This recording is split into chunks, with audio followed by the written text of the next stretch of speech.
할렐루야. 오늘 이 아침에 나오신 여러분들 주님의 이름으로 환영하고 축복합니다. 오늘은 7월 26일 7월의 마지막 주일이자 성령 강림 9번째 주일이기도 합니다. 지난주만 해도 비가 수시로 와서 장마가 언제 끝나냐 그랬는데 이번 주부터는 본격적으로 무더워지는 때가 됐습니다. 경남 양산에는 38도까지 올라갔대잖아요. 유럽만 뜨거운 게 아니에요.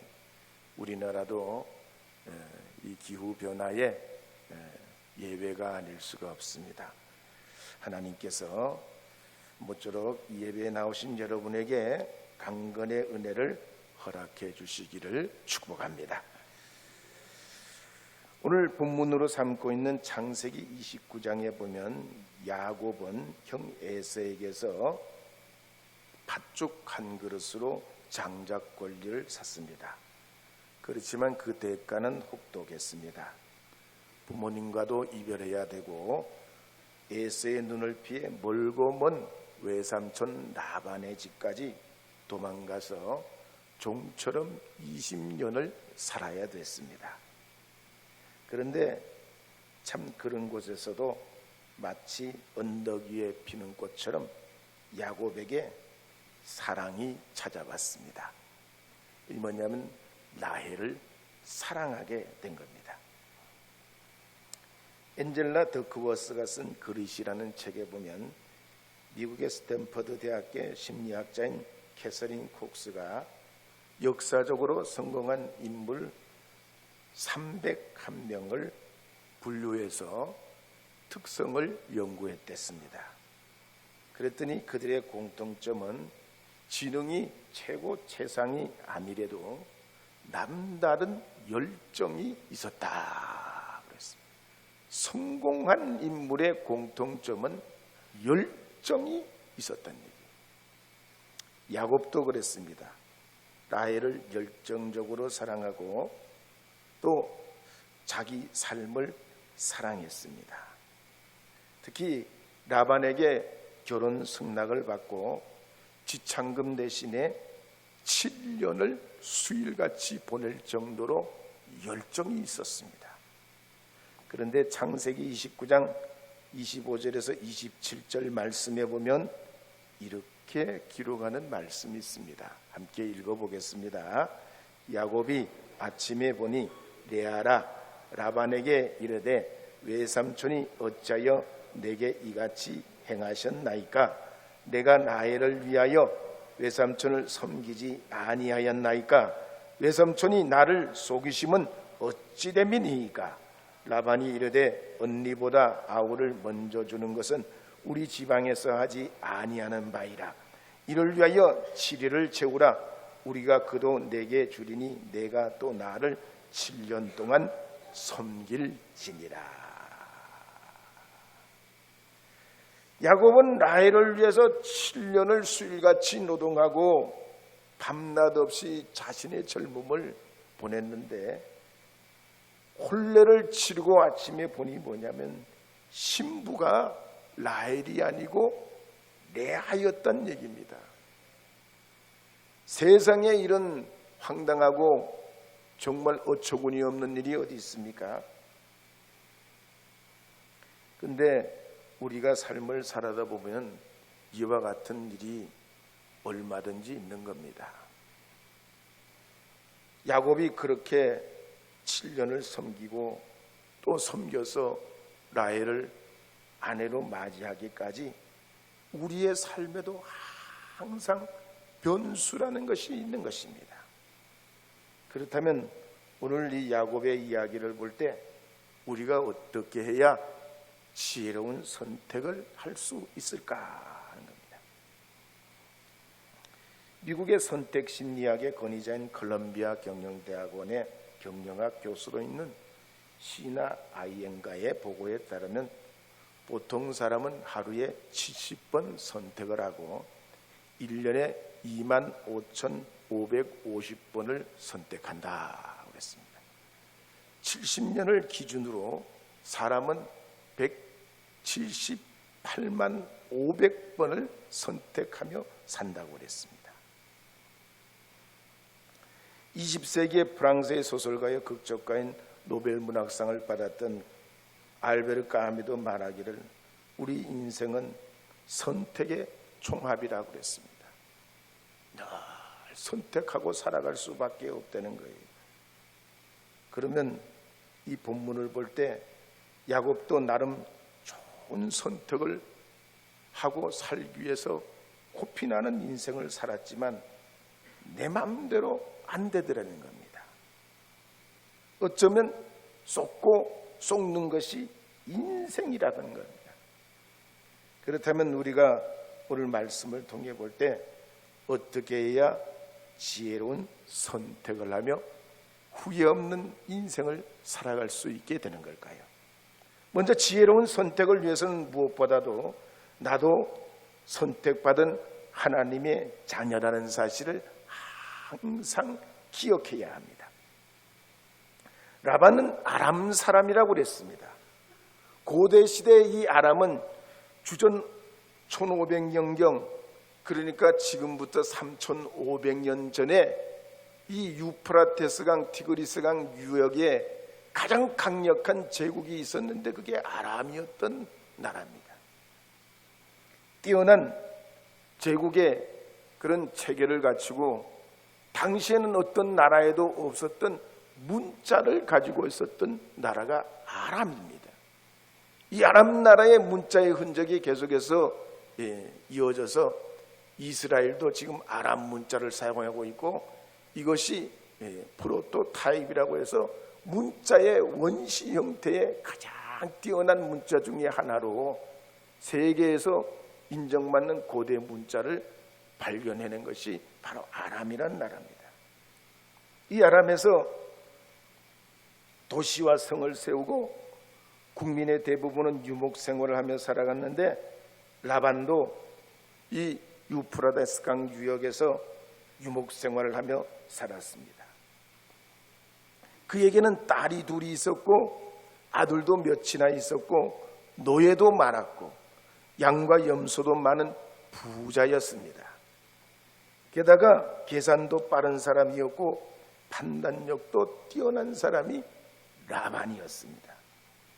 그런데 이 라반이 야곱을 보니까 책임감도 있고 양떼도 잘 돌보고 열정도 있고 여러 일꾼보다 이 야곱이 100번 낳은 조카였다는 얘기입니다.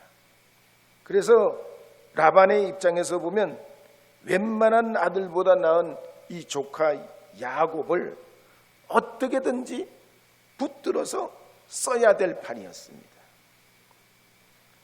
한편 당시의 야곱의 입장도 그랬습니다. 의지할 데가 없었던 겁니다. 그나마 이 외삼촌 라반이 받아줘서 먹고 자고 사는 문제가 해결되고 이제는 사랑하는 사람까지 생기게 됐습니다.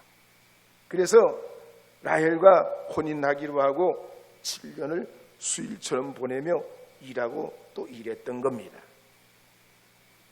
그런데 하나님의 계획은 이 야곱이 생각했던 방향과는 그 각도가 좀 달랐습니다. 야곱이 언제까지 라반의 목자로 살기를 원치 아니하셨던 겁니다. 왜냐하면 하나님께서 야곱을 보실 때 야곱이 있어야 할 곳은 바담마람 이 라반의 집이 아니라 하나님의 약속의 땅, 가나안 땅, 아브라함에게 복을 주시게 했다고 했던 바로 그 땅의 주인으로 살기를 원하셨기 때문입니다. 그래서 장차 이 야곱은 사람의 종이 아니라 하나님의 종으로서 약속의 믿음의 상속자로 살기를 원하셨던 겁니다. 그러므로 오늘 여러분도 그렇습니다. 여러분 하나님 택하심을 믿으십니까? 믿으십니까? 하나님이 여러분을 불러주심을 믿습니까? 저 천국 영원한 나라가 하나님의 약속을 따라 여러분에게 오게 되는 줄 믿습니까? 하나님의 자녀로 살기를 주님의 이름으로 축복합니다. 우리가 비록 세상에 살지만 사람의 종으로, 일의 종으로, 학문의 종으로, 지식의 종으로, 물질의 종으로 살다가 인생을 마감하는 사람이 되길 하나님은 원치 아니하십니다. 하나님은 비록 우리가 이 땅에 살지만 하나님의 약속을 따라 하나님의 자녀로 살면서 나라와 인류와 민족과 교회와 지역을 위해서, 가정을 위해 주님 나라를 확장해 나가기를 원하시는 줄 믿으시기 바랍니다. 그렇다면 우리가 하나님의 자녀로 어떻게 살아가야 할까요? 첫째는 서로 사랑하며 살아야 됩니다. 우리에게는 항상 기회와 시간이 있는 것이 아닙니다. 이 시간은 유한하고 또 우리가 생각지 못한 시간에 제한을 받는 것이 우리 인생들입니다. 그러므로 여러분 사랑하며 사시길 바랍니다. 누구를 사랑해야 되겠습니까? 누구보다도 여러분 가족을 사랑하시기를 주님의 이름으로 축복합니다. 그리고 큰 가족을 이루고 있는 우리 교회의 공동체, 이 공동체 형제와 자매를 사랑하시는 여러분 되시기를 바랍니다. 두 번째로 우리가 하나님 자녀로 살기 위해서는 하나님을 경외하며 살아야 됩니다. 세 번째로 우리가 하나님의 자녀로 살기 위해서는 진리되는 하나님의 말씀에 순종하며 살아야 됩니다.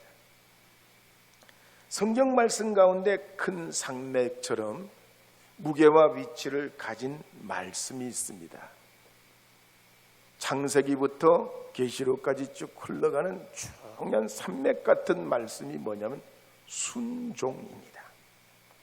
가령 창세기 에덴 동산 이야기에 보면 하나님께서 아담에게 물으시기를 내가 내게 먹지 말라 한 그 나무 열매를 내가 먹었느냐 그러셨습니다. 하나님은 사실 이 아담과 하와가 이미 선악을 알게 하는 나무 열매를 먹었다는 사실을 알고 계셨습니다.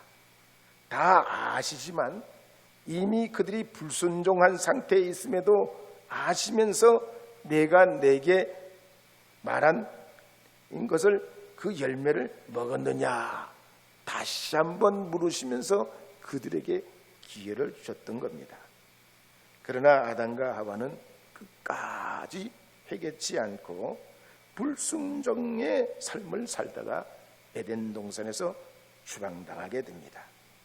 그래서 창세기 6장 22절에 보면 노아에 대해서 말씀하는 내용이 이렇게 기록이 되어 있습니다. 창세기 6장 22절 함께 읽어보겠습니다. 노아가 그와 같이 하여 하나님이 자기에게 명하신 대로 다 준행하였더라. 하나님이 쓰시는 사람이 누굽니까? 순종의 사람입니다. 히브리서 18장 8절에도 보면 갈대아 우리에 있었던 아브라함도 마찬가지입니다. 성경에 보면 이렇게 기록하는 말씀이 있습니다. 함께 읽겠습니다. 믿음으로 아브라함은 부르심을 받았을 때 순종하여 장래의 유업으로 받을 땅에 나아갈새 갈 바를 알지 못하고 나아갔으며, 또 창세기 22장 16절에서 18절 말씀에도 보면 이렇게 기록하는 말씀이 있습니다. 계속 읽어보겠습니다. 이르시되 여호와께서 이르시기를 내가 나를 가리켜 맹세하노니 내가 이같이 행하여 내 아들 내 독자도 아끼지 아니하였은즉 내가 내게 큰 복을 주고 내 씨가 크게 번성하여 하늘의 별과 같고 바닷가의 모래와 같게 하리니 내 씨가 그 대적의 성문을 차지하리라.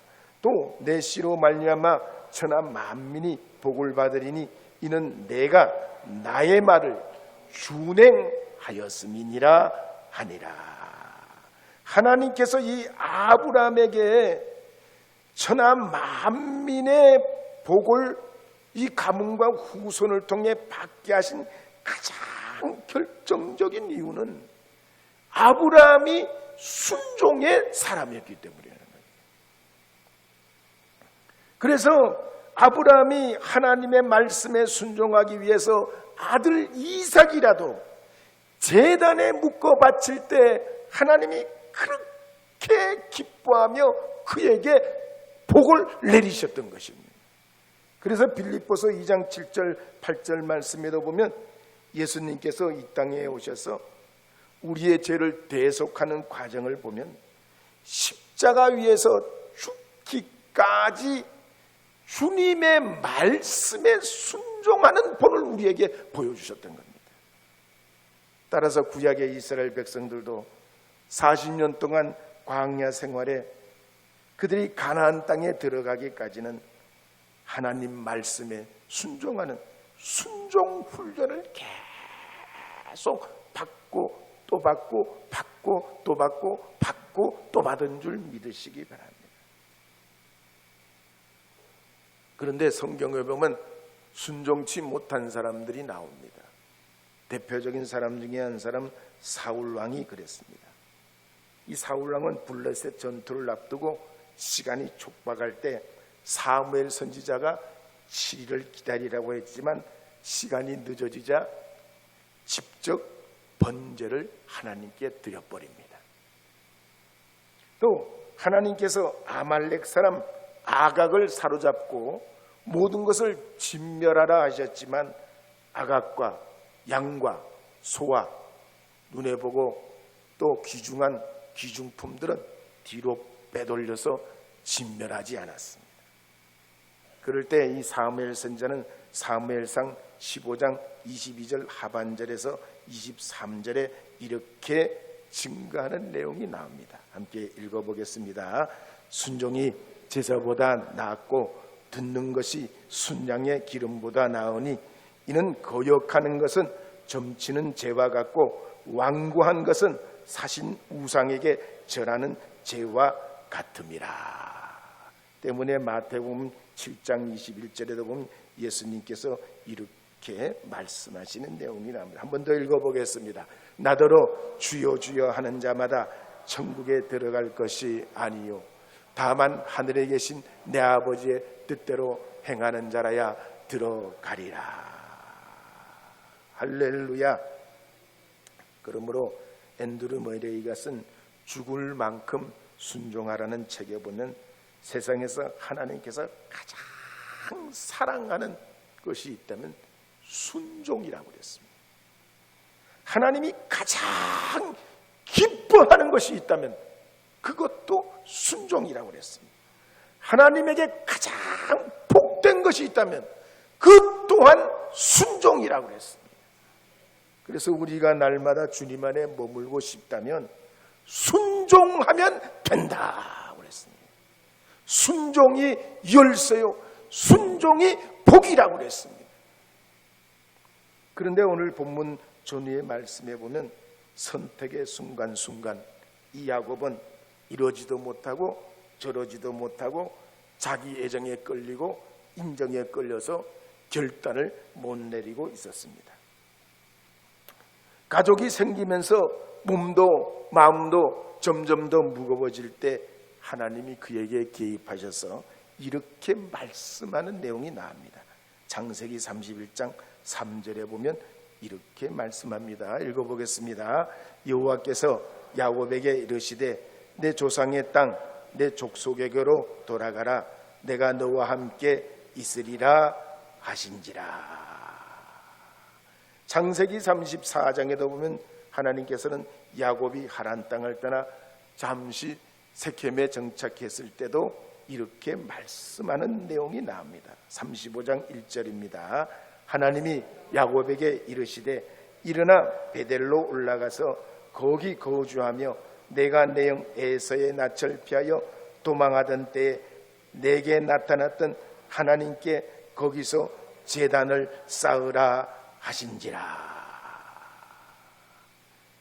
사실 야곱만 그런 게 아닙니다. 사람은 중요한 순간에 내 생각과 애증이나 미련이 작동하는 수가 있습니다.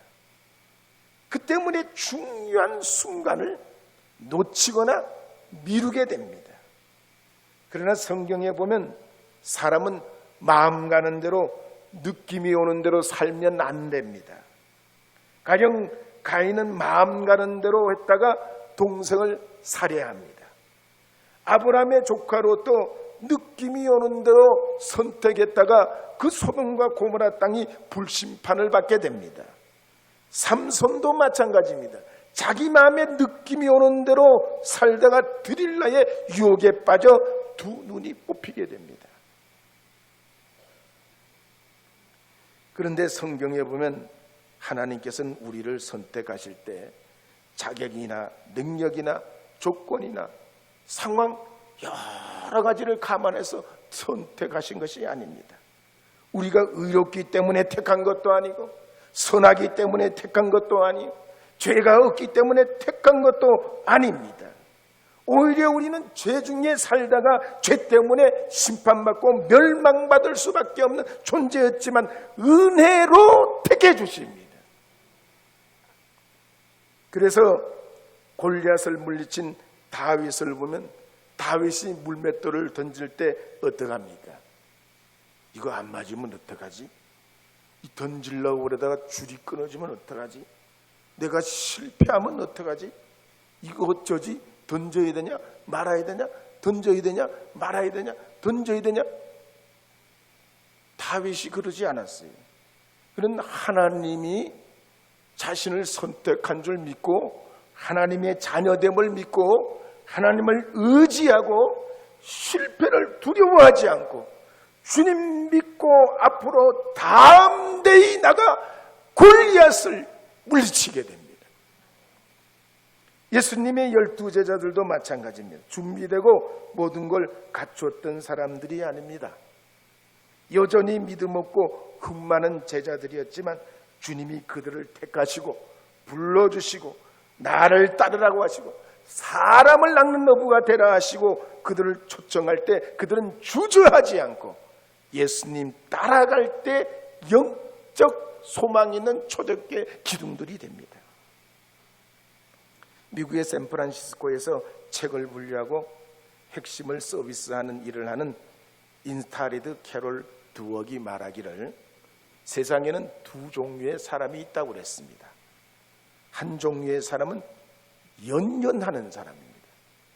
이럴까 저럴까 이래야 되나 저래야 되나 이런 종류의 사람이고, 또 다른 한 종류의 사람들은 별로 연연하지를 않는다고 그랬습니다. 이 둘 중에 누가 역경을 더 잘 이겨내냐? 누가 더 잘 이겨낼 것 같습니까? 연연하지 않는 사람이라고 그랬습니다. 실패도 괜찮아, 넘어져도 괜찮아, 나는 또 일어날 거야, 나는 또 일어날 거야, 나는 또 일어날 거야, 나는 해내고 말 거야, 나는 주님의 이름으로 승리할 거야. 다윗의 정신을 가진 사람이에요. 그래서 미국 스탠퍼드대의 로버트 세펄스크 교수 책에 보면 얼룩말 연구를 했는데 이 얼룩말뿐만 아니라 다른 여타동물도 그런 거예요. 정글에선 힘이 센 사자가 최고 같아요. 그러면 사자는 맨날 잡아먹고 사슴이나 얼룩말이나 아니면 물소 같은 놈들은 맨날 잡아먹혀야 돼. 그럼 걔네들은 어떻게 살아? 매일 잡아먹히는 놈들은 어떻게 살 것 같아? 잠을 어떻게 잘 것 같아? 불면증에 걸릴 것 같아요? 아니에요. 이분 연구에 따르면 얼룩말이나 아니면 사슴이나 다른 여타동물들, 먹잇감이 되는 동물들은요 절대 그런 고민을 안 한대요. 금방 옆에 동료가 잡아먹혀도 그때 그 순간 그걸로 끝난다는 거예요. 그것 때문에 막 싸안고, 나도 혹시 사자한테 잡아먹히면 어떠냐, 내가 호랑이한테 치타한테 잡아먹히면 어쩌지, 혹시 저기 수풀에 저 아주 나쁜 흉악한 저런 나를 잡아먹는 천적이 숨어 있냐, 그렇게 고민 안 한다는 거예요. 늘 하던 대로 자기에게 있는 대로 자기에게 주어진 대로 그 순간순간을 귀하게 여기고 받아들인다는 겁니다. 그래서 얼룩말이 행복하다는 거예요. 가슴이 행복하게 하루를 살아도 행복하게 산다는 겁니다. 여러분은 어떻습니까? 여러분은 무슨 고민들이 있습니까? 여러분은 하나님 자녀인 줄 믿고 주님 믿고 나가시기를 바랍니다. 이러면 어떠고 저러면 어떻습니까? 그때 되면 그렇게 하면 되고 이때 되면 이렇게 하면 되는 것이지, 아직 오지도 않는 것, 아직도 있지도 않는 걸 가지고 너무 그렇게 말이죠, 이고 지고, 아이고 힘들어 땀을 뻘뻘 흘리면서 이 무더운 여름에 마음까지 심령까지 천근만근으로 살아간다면 우리에게 어떻게 행복이 있을 수 있겠습니까? MIT 셔리 터클 교수도 현대인들은 이런 두려움이 많다고 합니다. 나만 못하는 게 아니냐, 포모라 그래요. 포모. 저 사람 돈 많이 버는데 난 뭐야, 나만 이렇게 뒤쳐져 가지고 사는 거 아니야, 나만 이렇게 그냥 쪼그라져 있는 게 아니냐, 저 사람들 잘 나가는데 난 뭐냐, 맨날 그렇게 두려움으로 살다가 행복하지 못하던 얘기, 그냥 남 뒤따라가려고 하는 헐떡거리다가 인생의 기쁨을 잃어버린다는 거예요. 근데 그렇지 않고 남은 어떻든 간에 하나님이 나와 함께 하심을 믿고 하나님 자녀됨을 믿고 살아가는 아브라함의 영성을 가진 사람은 결코 이 세상을 살아갈 때 내가 불행하다, 내가 뒤떨어진다, 내가 남보다 못하다 그렇게 비교하고 인생을 회의적으로 살지 않는다는 거예요. 성경에 보면 룻만큼 불행했던 여인도 없습니다. 남편을 일찍 잃고 시댁 집안이 다 망해버렸습니다. 그런데 이 룻이 어떡합니까? 시어머니와 함께 이스라엘로 돌아갈 때 서로 부둥켜 안고 통곡하면서 다른 방법과 어떤 인생의 계획을 못 짤 때 이들이 어떡합니까? 어머니의 하나님이 나의 하나님임을 고백하고 어머니가 가시는 곳에 나도 가겠다고 결단하고 선택할 때 이 룻을 통하여 보아스를 만나게 되고, 보아스가 통해서 오벳이라는 아들을 낳게 되고, 오벳이 이새를 낳고, 이새가 다윗을 낳으면서 이 룻이 다윗의 증조모가 된 겁니다. 여러분, 웨슬리 목사님 설교에 보면 이럴까 저럴까 뜸들이기보다 변화에 도전하라고 그랬습니다. 오늘날 현대인들은 생각이 많습니다. AI의 도움을 구하면서 여러 가지 정보와 자료를 살펴보지만 그래도 편치 않고 저래도 편치 않다는 겁니다. 그럴 때 우리는 어떻게 지혜로운 선택을 하며 살아가야 되겠습니까? 오늘 이 야곱의 이야기를 통하여 보면 나는 하나님의 자녀다, 하나님 나를 택하여 주셨다, 나는 하나님의 진리의 말씀에 순종하며 산다, 영원토록 내 생명 진리 되신 주님의 말씀으로 살아가겠다 결단하게 될 때 여러분에게 주님의 그 권세가 함께하고 주님의 자녀된 하나님의 그 은혜가 함께해서 여러분의 연약함도 이겨내고 질병도 이기고 가난도 이겨내고 걱정 근심도 이겨내며 하나님의 자녀로서 선포하며 살아가는 주님의 자녀 되게 될 줄 믿습니다.